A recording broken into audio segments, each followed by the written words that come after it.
I have a hair horror story for you. So, as you can see, I have needles and thread. I always have thread and I always have needles. But when I first started doing hair, I only had a few needles and a little bit of thread. So one time I had a client that was coming in and I decided that I wanted to clean up more.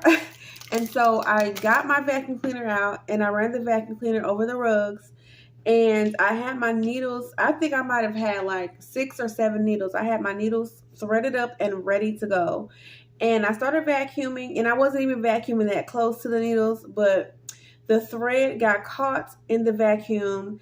And I mean, the needles got caught. And by the time I was able to stop the vacuum cleaner, half of my needles were chewed up by the vacuum cleaner. And I mean, the needles were broken in half. And I didn't have any way to run and go get any more needles. And that was when I was in my 20s and I first started doing sew ins. So that traumatic experience taught me to have 10, 20, 30 needles. I always order needles off Amazon because I never want that to happen again. And I no longer use vacuum cleaners around my needles. I usually have my needles put up, tucked away in like a little tiny container.